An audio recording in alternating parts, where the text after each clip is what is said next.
ನಿಮಗೆಲ್ಲರಿಗೂ ಕರುಣೆಯ ಸಂದೇಶ ಯೂಟ್ಯೂಬ್ ಚಾನೆಲ್ಗೆ ಸ್ವಾಗತ.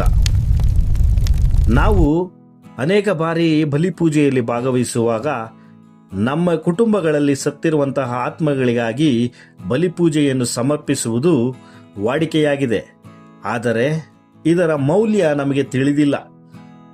ಅನೇಕ ಬಾರಿ ನಮ್ಮ ಪೂರ್ವಿಕರಿಗೆ ನಾವು ಬಲಿಪೂಜೆಯನ್ನು ಕೊಡುವುದನ್ನು ಅಥವಾ ಸಮರ್ಪಿಸುವುದನ್ನು ಮರೆತು ಹೋಗಿಬಿಡುತ್ತೇವೆ. ಬರೀ ಸಕಲ ಸಂತರ ಹಬ್ಬದ ದಿನಗಳಲ್ಲಿ ಮಾತ್ರ ಅನೇಕ ಬಾರಿ ನಾವು ಬಲಿಪೂಜೆಯನ್ನು ಅರ್ಪಿಸುವುದು ವಾಡಿಕೆಯಾಗಿದೆ.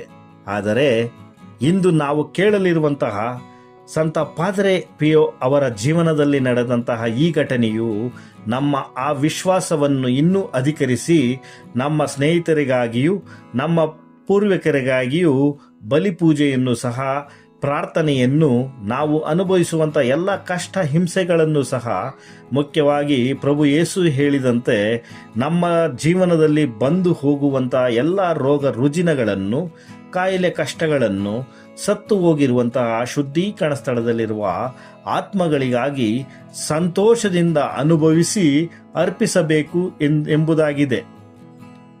ಬನ್ನಿ ನಾವು ಪ್ರಾರ್ಥನೆಯೊಂದಿಗೆ ಪಾದ್ರೆ ಪಿಯೋ ಅವರ ಈ ಕಥೆಯನ್ನು ಕೇಳೋಣ.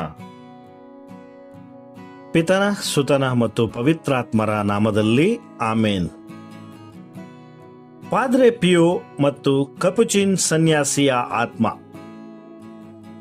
ಸಂತ ಪಾದ್ರೆ ಪಿಯೋ ಅವರ ಜೀವನದಲ್ಲಿ ನಡೆದ ಬಹುತೇಕ ಘಟನೆಗಳು ವಿಚಿತ್ರ ಮತ್ತು ಅದ್ಭುತವಾಗಿದ್ದವು. ಇದೇ ಸಮಯದಲ್ಲಿ ಫಾದರ್ ಪೌಲಿನೋ ಅವರೊಂದಿಗೆ ಕಾನ್ವೆಂಟಿನಲ್ಲಿ ಇದ್ದರು.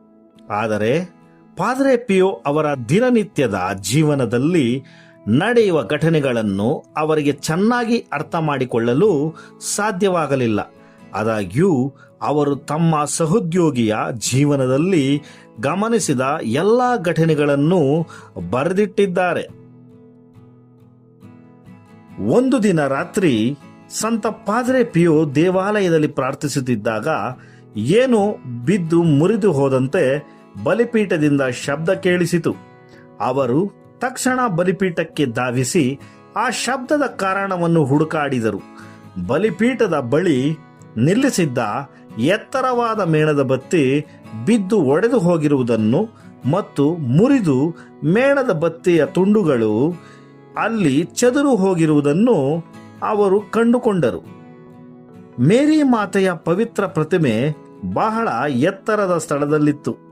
ಆದ್ದರಿಂದ ಪಾದ್ರೆ ಪಿಯೋರವರಿಗೆ ಮೇಣದ ಬತ್ತಿ ಹೇಗೆ ಬಿದ್ದು ಹೊಡೆದು ಹೋಯಿತು ಎಂದು ಕಂಡುಹಿಡಿಯಲು ಸಾಧ್ಯವಾಗಲಿಲ್ಲ. ಅವರು ಆ ಸ್ಥಳವನ್ನು ಬಹಳ ಸೂಕ್ಷ್ಮವಾಗಿ ಪರಿಶೀಲಿಸಲು ಪ್ರಾರಂಭಿಸಿದಾಗ ಆ ಸ್ಥಳವನ್ನು ಒಬ್ಬ ಕಪುಚಿನ್ ಸನ್ಯಾಸಿ ಸ್ವಚ್ಛಗೊಳಿಸುತ್ತಿರುವುದನ್ನು ನೋಡಿ ಅವರು ಆಶ್ಚರ್ಯಚಕಿತರಾದರು. ನೀವು ಯಾರು? ನೀವು ಕತ್ತಲೆಯಲ್ಲಿ ಈ ಕೆಲಸವನ್ನು ಏಕೆ ಮಾಡುತ್ತಿದ್ದೀರಿ? ನಿಮ್ಮನ್ನು ನೋಡಿಲ್ಲ. ಪಾದ್ರೆ ಪಿಯೋ ಆಶ್ಚರ್ಯದಿಂದ ಕೇಳಿದರು. ನಾನು ಕಪುಚಿನ್ ಸಭೆಯ ಸನ್ಯಾಸಿ ಎಂದು ಅಪರಿಚಿತನು ಹೇಳಿದನು. ನಾನು ಸತ್ತು ಈಗ ಹಲವಾರು ವರ್ಷಗಳಾಗಿವೆ. ನಾನು ಜೀವಂತವಾಗಿದ್ದಾಗ ನಾನು ಸೋಮಾರಿಯಾಗಿದ್ದೆ ಮತ್ತು ಆ ಪಾಪಕ್ಕಾಗಿ ನಾನು ಈಗ ಶುದ್ಧೀಕರಣ ಸ್ಥಳದಲ್ಲಿದ್ದೇನೆ. ನಾನು ಸ್ವರ್ಗಕ್ಕೆ ಹೋಗುವಂತೆ ನೀವು ದಯೆಯಿಂದ ನನಗಾಗಿ ಪ್ರಾರ್ಥಿಸುತ್ತೀರಾ ಎಂದು ಕೇಳಿದರು. ಅದಕ್ಕೆ ಪಾದ್ರೆ ಪಿಯೋ ಅವರು, ನಾಳೆ ನಿಮಗಾಗಿ ಪವಿತ್ರ ಬಲಿಪೂಜೆಯನ್ನು ಅರ್ಪಿಸುತ್ತೇನೆ. ದಯವಿಟ್ಟು ಈಗ ಶಾಂತಿಯಿಂದ ಹಿಂದಿರುಗಿ ಎಂದು ಪಾದ್ರೆ ಪಿಯೋ ಹೇಳಿದರು.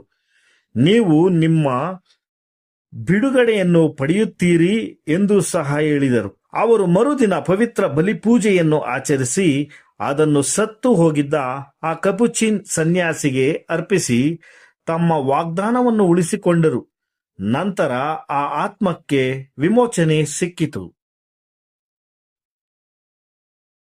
ಪ್ರಿಯ ಸಹೋದರ ಸಹೋದರಿಯರೇ, ಈಗ ನಾವು ಕೇಳಿದಂತಹ ಈ ಒಂದು ಘಟನೆಯಿಂದಾಗಿ ನಾವು ಇನ್ನೂ ಆಳವಾಗಿ ಶುದ್ಧೀಕರಣ ಸ್ಥಳದಲ್ಲಿರುವ ಆತ್ಮಗಳಿಗಾಗಿ ಪ್ರಾರ್ಥಿಸಲು ಮುಂದುವರಿಸೋಣ ಮತ್ತು ನಮ್ಮ ಆತ್ಮಗಳು ಸಹ ನಶಿಸಿ ಹೋಗದಂತೆ ನಮ್ಮ ಜೀವನದಲ್ಲಿ ಬರುವಂತಹ ಎಲ್ಲ ಕಷ್ಟ ಹಿಂಸೆಗಳನ್ನು ಪ್ರಭು ಯೇಸುವಿನ ಕೈಗೆ ಕೊಡುತ್ತಾ ನಾವು ಮುಂದೆ ಬರುವಂತಹ ಘಟನೆಗಳನ್ನು ಕೇಳಲು ಕರುಣೆಯ ಸಂದೇಶಗಳಿಗೆ ಬರಲು ನಾನು ನಿಮ್ಮೆಲ್ಲರನ್ನು ಆಹ್ವಾನಿಸುತ್ತೇನೆ. ನಿಮ್ಮೆಲ್ಲರಿಗೂ ಕೃತಜ್ಞತೆಗಳು.